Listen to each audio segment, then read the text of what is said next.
Good morning, everyone.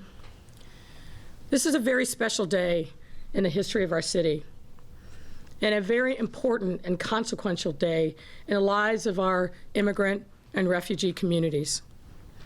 In just a moment, with the stroke of a pen, our updated Welcoming City Ordinance will be codified into law, closing a long journey to fulfill Chicago's promise of being a more open and welcoming city for all of our residents.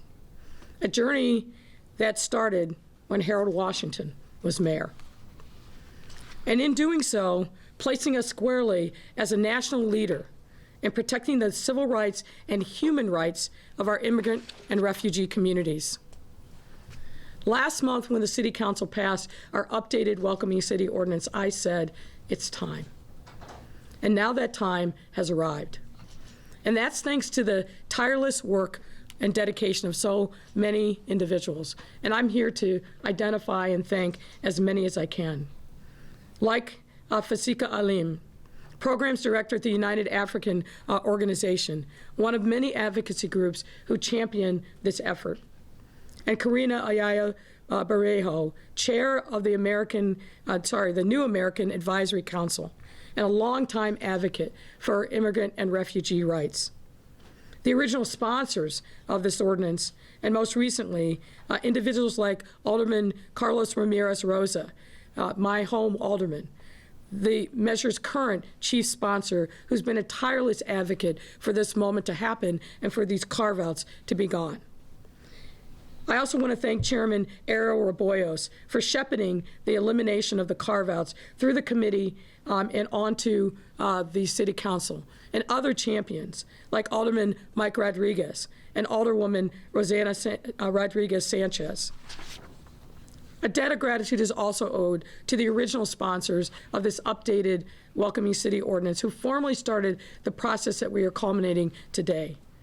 But most of all, and importantly, we are here because of the advocates and activists who have fought so valiantly for the rights of our city's immigrant and refugees, and who have been championing this measure for years. Organizations like the Immigrant Policy Working Group, a group that represents almost 20 local organizations, all dedicated to the betterment and protection of our immigrant communities. This group worked tirelessly for years to make these changes a reality. They're one of the first groups that I met with when I became mayor, and placed this issue squarely on the map, that a necessary change needed to come. Because they knew that a truly welcoming city means we have to walk the walk and protect everyone's due process rights. To all of you, I want you to know that this achievement is yours. This moment of celebration truly belongs to you. Now let's be clear. Chicago has been a welcoming city and a city of immigrants since its very founding, and proudly so. From John Baptiste Dusable, our city's first settler, himself a Haitian son of a French sailor and a black slave who traveled up the Mississippi with his Native American wife some 230 years ago. Through each successive generation in our city's history who've come to this great city from all across the world to have a better life, a life of freedom, a life where they could truly realize their God-given potential. Chicago has been built and molded and charted by all those who came to our city to build a better life for themselves and for their families. And that heritage is a source of our greatness. Let me say that again. That heritage of our immigrant and refugee communities is a source of our greatness, sets us apart from other places on the planet, and is one that we should celebrate and cherish. Over 30% of our population speaks a language other than English at home, whether it's Spanish or Polish or Arabic, Tagalog, Chinese, Urdu, and many, many other languages. And it's a heritage that we must continue to cherish, but importantly, to protect. Being a welcoming city means being a city that embraces people equally with open arms, where no one has to fear being their authentic self, walking down the street, doing business, earning a living, and taking care of their family. A place where people can come and know that they are safe and protected no matter who they are or where they come from. That means being a place where every resident knows with certainty that when they reach out for support, that is their right, that they will not be putting themselves or their families or their communities in danger of being separated, harassed, or torn apart. So whether you live in Uptown, or along Argyle, in Little Village, Pilsen, Belmont Cragen, or in any of the many other enclaves or neighborhoods where immigrants and refugees from all across the world have settled in this great city of neighborhoods. With the stroke of a pen, your rights will be at long last fully protected and become a reality, a part of our DNA in this city. But that's not all. This measure also creates a more inclusive municipal code by eliminating the word citizen and replacing it with person or resident. Now, I'm a lawyer, so these little things matter to me, but it matters because we are recognizing the rights of our residents and not excluding anyone by archaic and discriminatory definitions.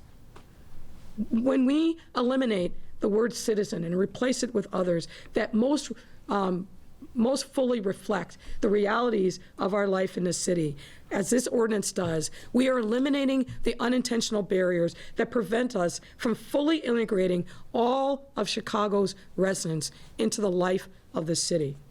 And I'm deeply proud to share this moment with everyone here and boldly state that as we continue to work with community members, including our New Americans Advisory Council, we will be guided by this achievement that we have made today and more to come.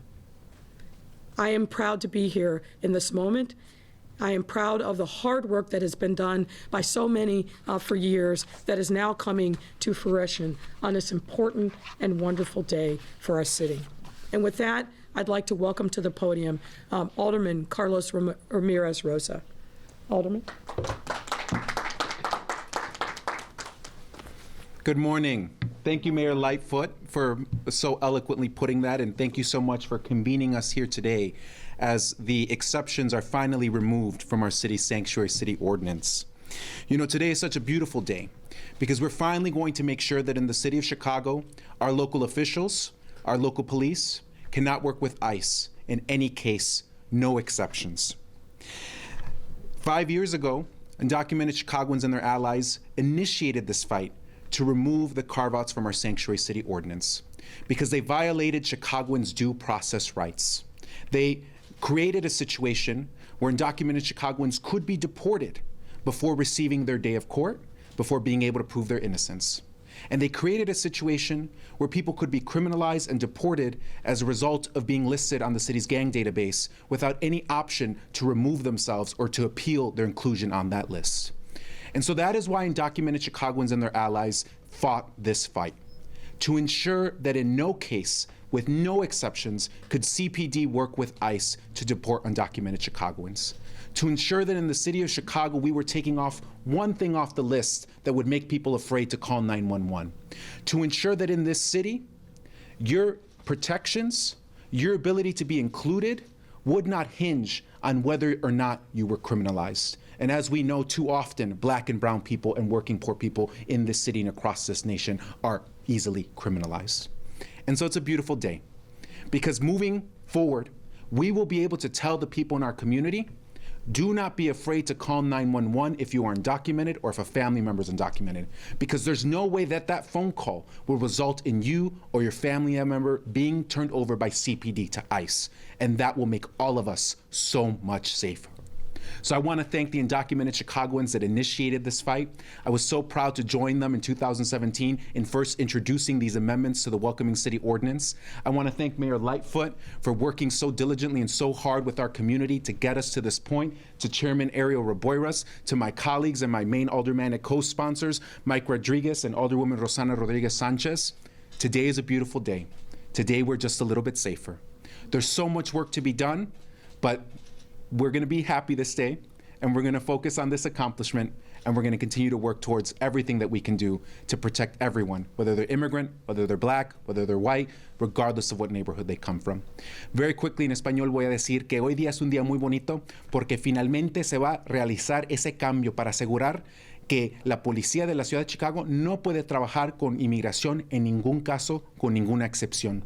Le quiero dar gracias a la alcaldesa Mayor Lori Lightfoot por haber unidonos aquí hoy día para ver este acta hacerse ley. Esta fue una lucha por 5 años liderado por inmigrantes indocumentados que decidieron que en nuestra ciudad no íbamos a dejar que algunos de nuestras familias no tenían las protecciones de santuario aquí en esta ciudad. Ellos lucharon y por esa razón estamos aquí hoy día. Es un día muy bonito y nuestra comunidad va a tener un poco más seguridad de hoy adelante. Gracias. Thank you.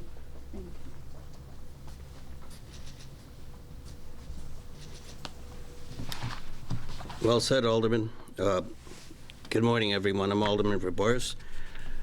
I'm here to thank Alderman Lightfoot for supporting the amendments of the city's welcoming ordinance.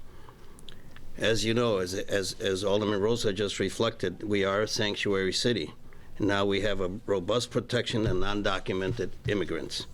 I'd like to also thank my colleagues, Alderwoman Rosana Rodriguez Sanchez, Carlos Rosa, and Alderman Michael Rodriguez for spearheading the changes.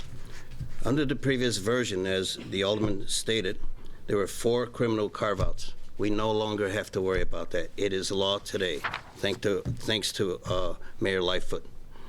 The city was built by immigrants. Neighborhoods were established and today are still rooted in their history. Today we're moving forward and continuing our tradition of protecting our immigrants, welcoming all those of our great sanctuary city. As chairman of the Committee on Immigrants and Refugee Rights, I will continue working on improving the quality of life for each and every one of them and their family.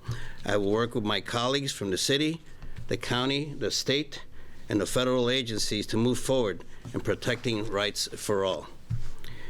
Quiero agradecer a la alcaldesa Lightfoot por apoyar la enmienda de la ordenanza de bienvenida de Chicago.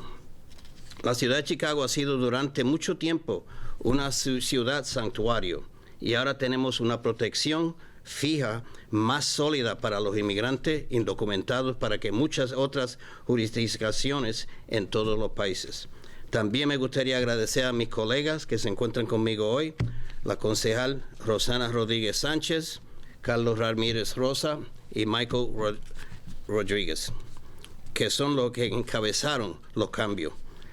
Bajo la versión anterior de una ordenanza hubo 4 exclusiones criminales.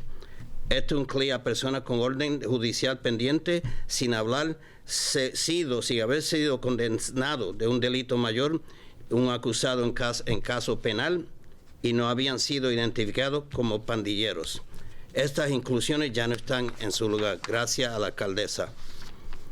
La oportunidad económica y el deseo de una mejor calidad de vida, mejores trabajos y un mejor futuro para nuestros hijos y la libertad de ser procesados siempre han impulsado la inmigración. Hemos prosperado como ciudad dando la bienvenida a inmigrantes de todo el mundo. La ciudad de Chicago fue construida por inmigrantes.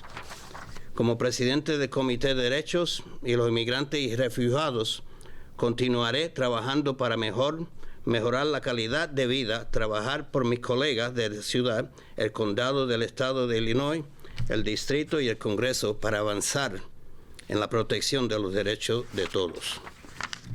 And now I would like Alderman Michael Rodriguez to come to the podium.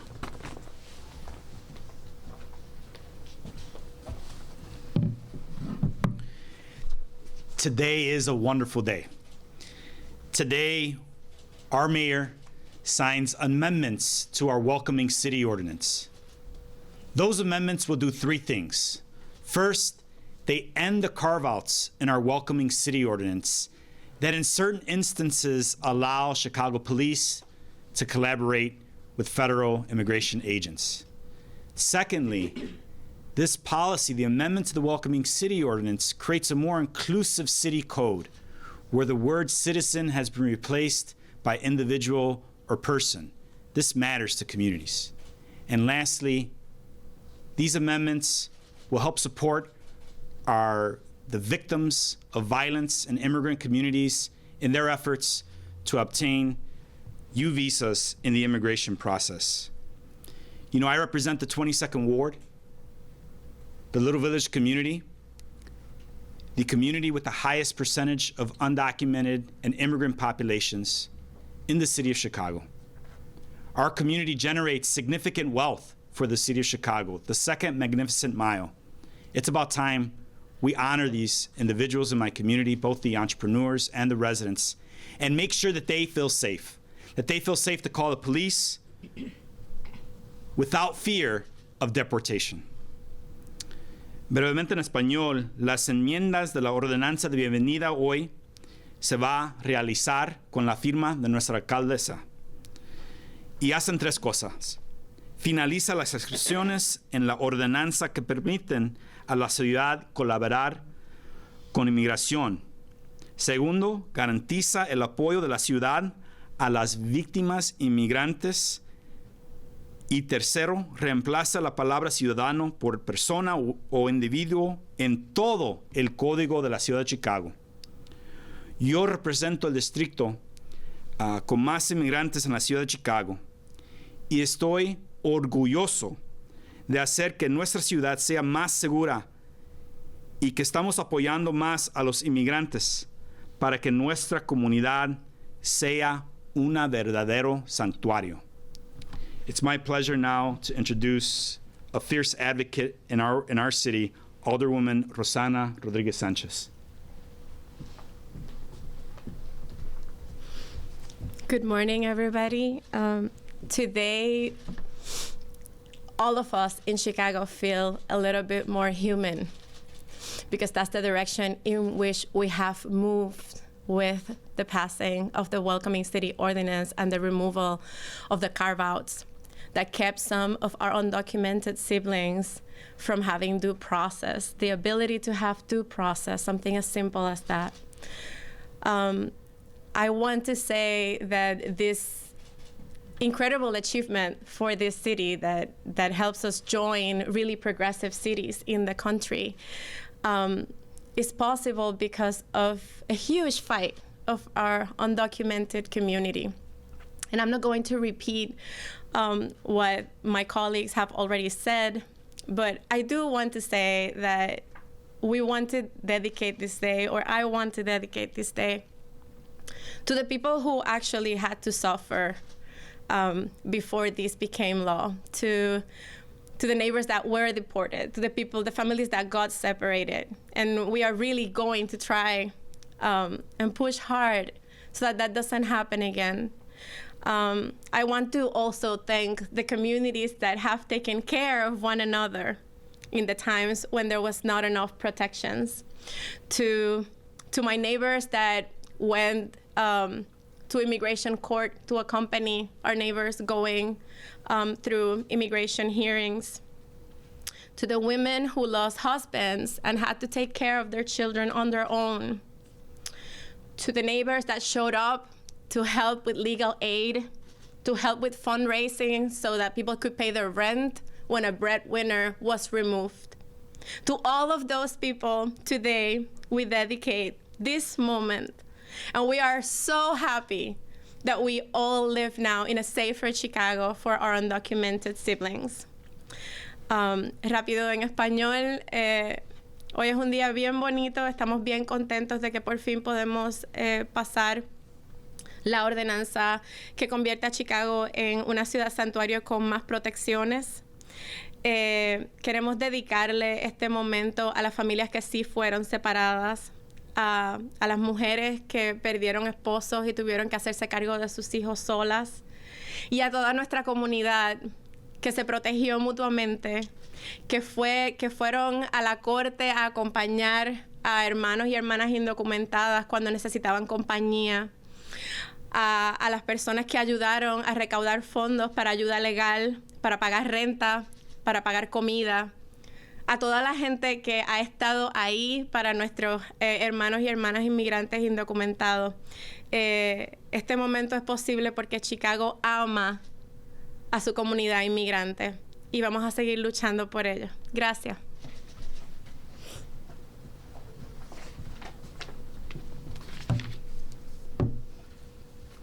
Thank you so much, Alderman Rodriguez-Sanchez. That was really beautiful. My name is Karina Ayala Bermejo, and I serve as the president and CEO of Instituto del Progreso Latino. At Instituto, we support and empower Latino immigrants and their families because we believe that with education, training, and employment, they could reach their full potential. Through educational programming, economic workforce development, immigration legal aid, citizenship, and most recently, support services to ensure that our families have what they need to get through the pandemic, and it has not been easy. I'm also the current chair of the City of Chicago's New Americans Advisory Council. As an undocumented immigrant, as a naturalized citizen, as a daughter of parents who became citizens, as a lawyer, as a leader that serves immigrant communities, this moment is so remarkably special. It's an honor to be here with you today as we sign into law Chicago's most progressive immigration law in recent history. The Welcoming Ordinance amendments are beautiful, as everyone stated. It's a culmination of the voice of undocumented immigrants. It's a culmination of the grit of our community organizers, our established community organizations, those who have always pushed our very supportive legislators to protect our immigrant communities, and elected officials committed to the very most marginalized residents. It's a true collaborative victory led by the undocumented voice.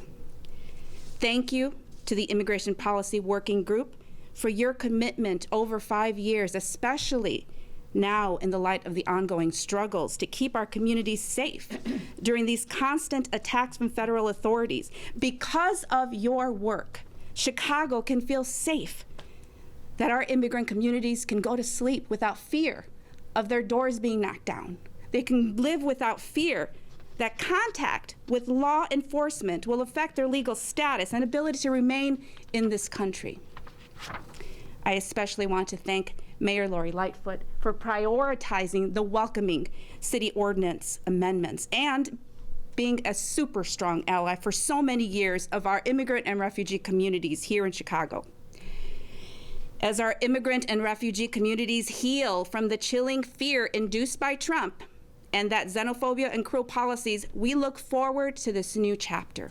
And let's take a breath on this sunny day. It is a new day. It is a new chapter.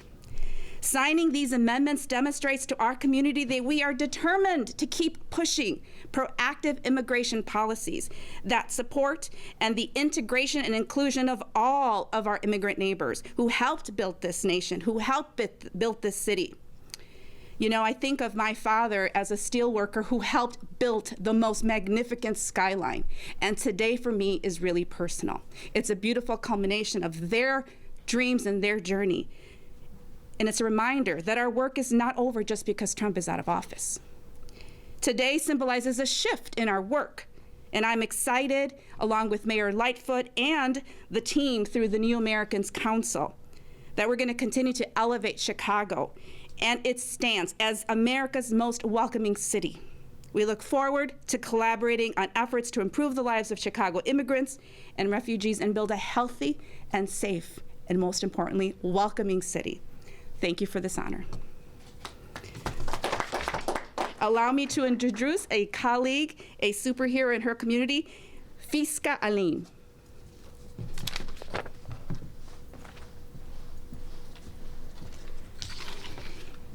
Good morning.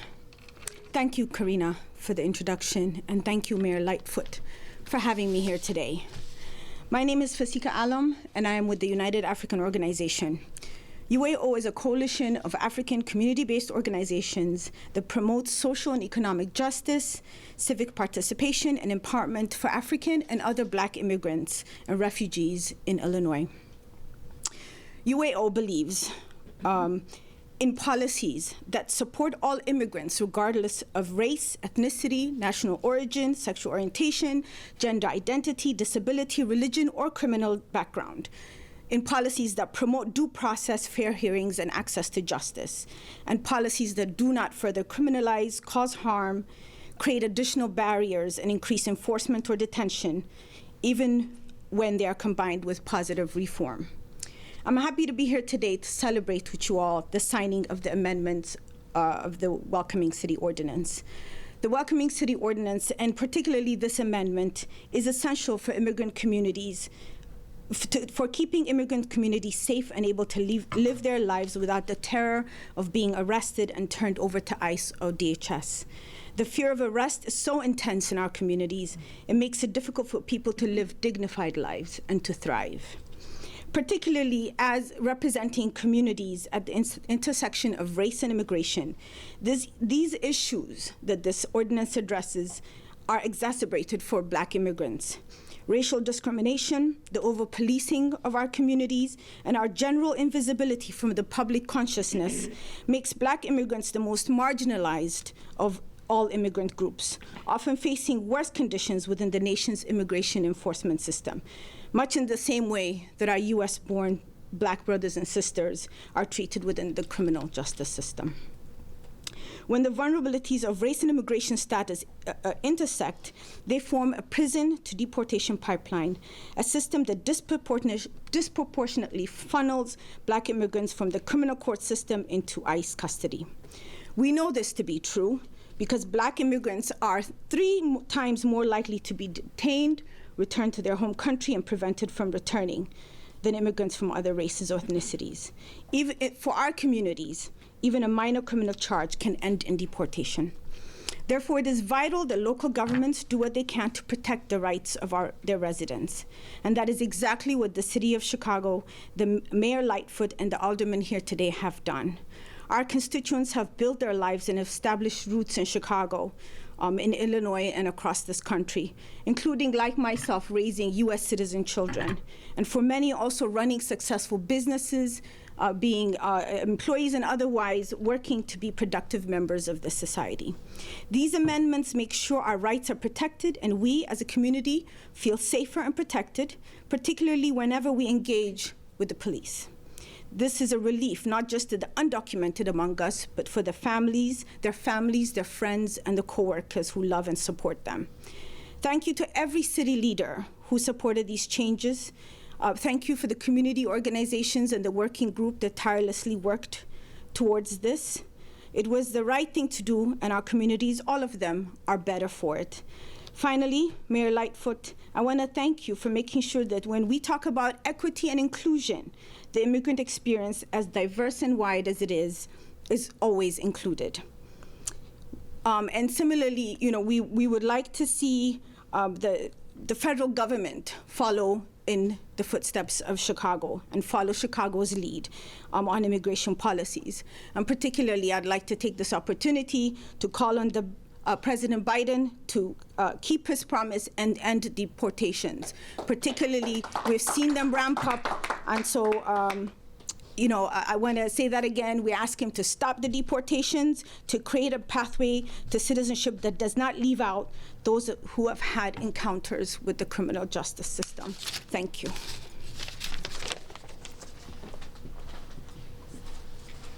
And now it's time for the signing.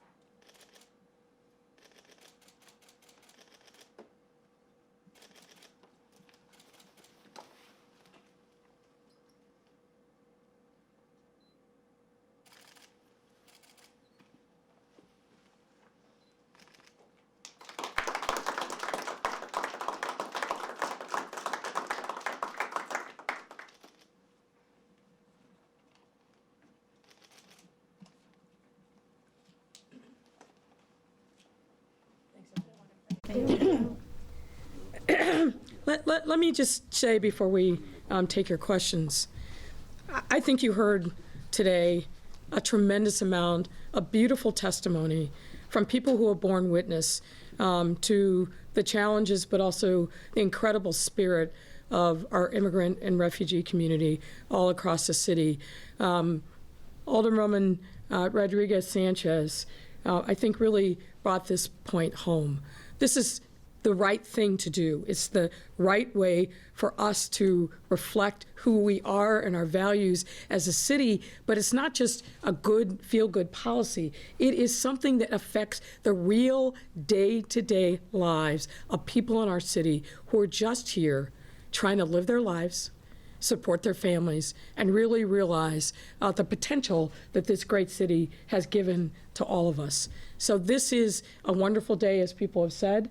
It's an important day for all of us. And again, this journey isn't over. This is an important milestone, but there is more work to be done. So I'm happy to take your questions.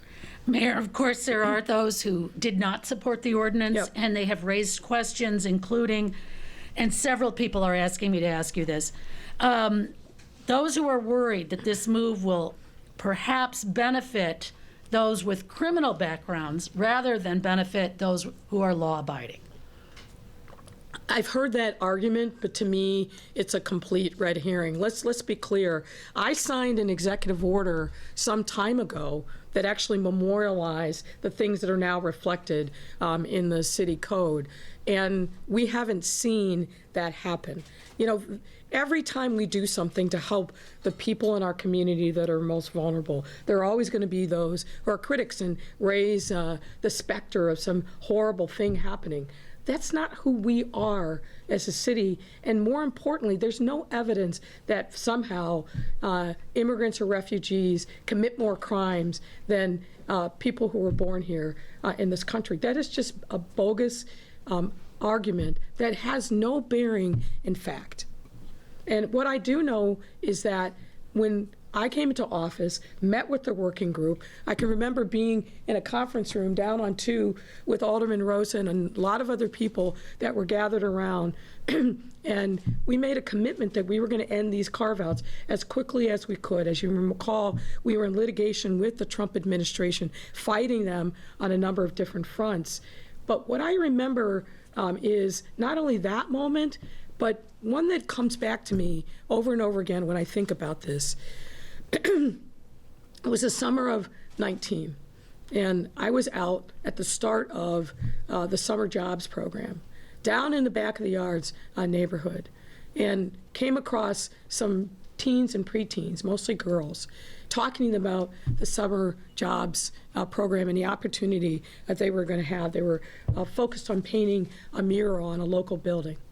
And when I talked to them about the thing that was most on their mind, it wasn't about the thing that most 12 and 13-year-olds care about. It wasn't about the task at hand of designing and painting a mural. What they were worried about was their families. They were worried about whether that day would be the day that they'd come home to an empty household because their mother, their father, their grandparents had been deported. I will never forget that as long as I live. The fear that was in the eyes of those girls, it was horrifying to me. Children the same age as my daughter, who didn't have the luxury of being children because the fear that hung over them, because of fear of the way in which ICE had been weaponized to terrorize them, with a president using his incredible platform and bully pulpit to bully, demonize with xenophobic, horrible rhetoric, and that in no way resembles the real lives and experiences of immigrant and refugees, not only here in Chicago, but elsewhere. So when I think about this moment, I think about those girls that I met, and I hope that it gives them a measure of comfort that they can be safe in this city. As we talk about immigrants and undocumented immigrants, will undocumented immigrants be offered the vaccine, the COVID vaccine? Yes, they have been, and they have been taking it.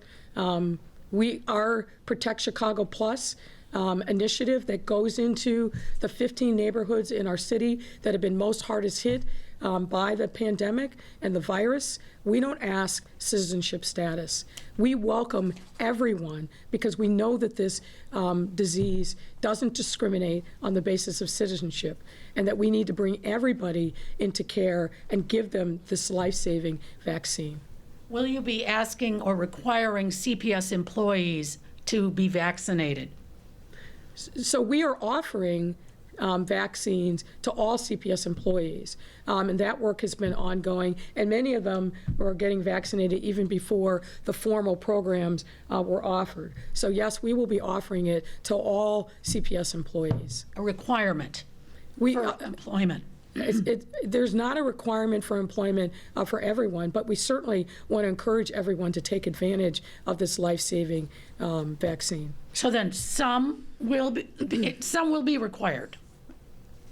You No, said that's not what I said. Requirement for everyone. That's not what I said. What I said is we will be offering it to all CPS employees, teachers, cafeteria workers, janitors, and so forth, but it is not a condition. Now, if you look at the agreement that we reached with CTU, if someone is offered the vaccine and chooses not to take it and they are not otherwise subject to an accommodation, there's a process for addressing that. But our hope is that everyone is who's given the opportunity to take this vaccine takes advantage of it, because it's truly saving lives, and it's one of the things that I know that teachers and other people within CPS were most concerned about. So we are been partnering with Walgreens, and CPS has stood up its own pods. I think there are 4 of them that have been stood up so far. So I think this is a tremendous opportunity for everyone in the CPS family to get the vaccine.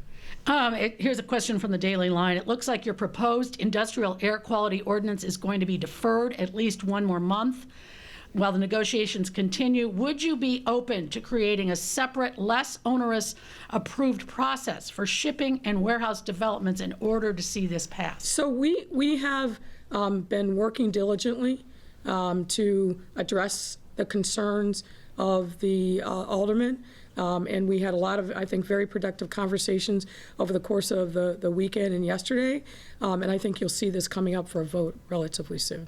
There's multiple questions about who do you favor to be the chairman of the state Democratic Party? The person who is going to take advantage of this opportunity to really transform the party. I think that this significant transition gives the party leadership an opportunity to really, I think, address what I've heard from a lot of the members, which is we need to modernize the party. We need to make sure that we're building a pipeline for young talent. We need to rejuvenate the young Democrats, both in Cook County and across the state. We need to make sure that we're using the most effective tools to reach folks, particularly using, I think, the best digital outreach tools that there are. So I think that this really is a tremendous opportunity. I love both Robin Kelly and Michelle Harris. They are both my friends. They have both supported me, and I know that whoever gets it is going to do a tremendous job. You have to pick one. I don't have to pick one. I'm not a state committeeman. Let's do a couple more. I have several more, of course. Let's talk about the lakefront and the parks. Why today? Is today a good day to open up the lakefront? And some wonder, might they fall into the frozen lakefront? Should they be taking a walk down there? And what took you so long? Well, it's not just today. This has been a conversation and a process that we've been talking to residents, and particularly aldermen whose wards touched the lakefront. This is something that really was kind of generated organically from them. As you recall, when we started taking these changes to pare back access to the lakefront, we were in a very different place with the pandemic, and we were concerned genuinely about the crowds that were gathering and that people were not adhering to the various warnings that were coming not only from me, but from Dr. Arwady and our other public health officials. I think what we've seen since that time is people understanding the moment that we are in And so it's certainly, I think, appropriate under these circumstances, particularly where we are in the arc of our virus. We're at the lowest positivity rate as a city that we've ever been since the pandemic came to our shores. So my expectation and hope is that people will continue to do the good, hard work that is necessary to protect themselves, their family members, and their neighbors, and understand that the lake is a very important and precious resource that we have. But I will tell you, what I've also mostly heard is young kids who are excited that the playgrounds are going to be officially opened. But you don't have an exact date on that yet, though. I mean, it's next couple of weeks. Yeah. I think this is starting the process now. Word has obviously gotten out that we're starting that. The parking lots are opening. The playgrounds will be opening. Now, it's still February in Chicago. There's a lot of snow and ice. We do want people to be cautious because we don't want anyone to put themselves at risk. But this is anticipation of the spring and the summer. Could I have one for Alderman Carlos Ramirez Rosas, if you don't mind? This is from Crane's Chicago Business is asking. The Chicago DSA called for Mayor Lightfoot to resign over how the city spent CARES Act money. Do you think that she should resign? I'm here to focus on the Welcoming City Ordinance, and ultimately it's a grassroots democratic organization, so they make decisions on their own. Those decisions aren't made by Alderwoman Rodriguez or myself. They're made through the democratic process that the organization has. But I'm solely here today to focus on this wonderful historic moment where we just passed the Welcoming City Ordinance. I take that as a maybe. From Franz Spielman, Mayor, why are you ordering a further investigation into the alleged attack of Alderman Brendan Riley? Do you doubt the story? Should he have reported this incident to the police, even though he claims they got away and that he didn't require medical attention? Do you think he failed to report it because he was afraid of bad publicity? Well, I wouldn't say that it's a further investigation. There wasn't any investigation. I learned of it for the first time yesterday from news reporting. And of course, we want to do an investigation. We want to make sure that as any resident who has been the victim of any kind of battery or assault, we have an obligation to investigate it. It's pure and simple. Obviously, because of his position, I want to make sure also that he wasn't targeted. So an investigation is appropriate, and that's what's being done. All right, back to the Madigan replacement. There's a question from Craig Wall wondering, because you are a former prosecutor, what do you read into, should we be reading anything into, Madigan's resignation first from the House and now leaving the Democratic Party? Could the feds be closer to naming him, besides being public official A, in a more indictment kind of way? Well, I'm paraphrasing Craig there. That's speculation on top of speculation on top of speculation. I'm not going to go there.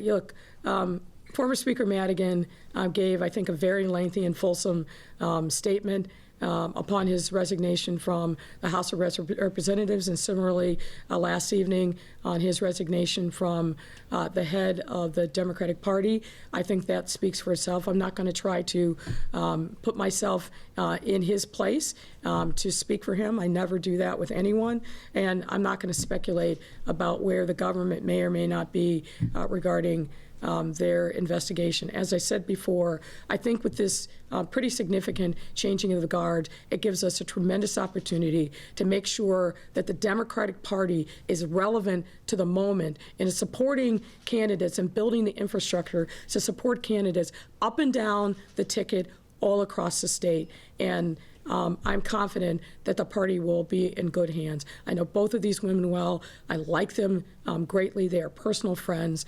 And I think that there's a lot of work that needs to be done from what I'm hearing from Democrats all across the state. And now, no time like the president to dig in and get it done. Any insight as to whether John Lausch will be gone on Friday or whether he will stay? Well, look, my sincere hope, and the thing that I have said to the White House, is it makes zero sense for John Lausch to be replaced. John Lausch has done a yeoman job. I've known this man for 20 plus years. I've worked with him. I consider him a personal friend. He has done a tremendous job, been a great support for the work that we are doing, particularly around violence in the city. To replace him at this time, I think puts our city at risk. And here's the reason why. even if there was a specific candidate that's named today to replace him, that person's not going to go through the gauntlet of the background checks, getting on the Senate Judiciary Committee's docket, then being voted by the full Senate any sooner than probably September or sometime later. We can't be without a permanent head of this office as we head into the summer months when things are most challenging. That makes no sense. I've been very, very clear with folks at the White House that this is not the time for that kind of change. I understand it's customary. All the U.S. attorneys understand that they serve at the pleasure of the president, but we need to be smart and prudent about it. There's no reason that John Lau should step aside until there's a fully confirmed replacement. And let's be clear, this is an office that has never had a woman or a person of color. And I want to see that history changed and make sure that the next person fully represents the diversity of this great city. But let's do it in a way that doesn't make us less safe. And changing him now, putting in an interim who obviously is going to be constrained in what they do as we head into the summer simply makes no sense. Time to wait. Let's get somebody through the process, fully confirm, and then an appropriate transition can happen. All right, thank you, Erin. Thank you, Marianne. Thank you. Thanks, everybody.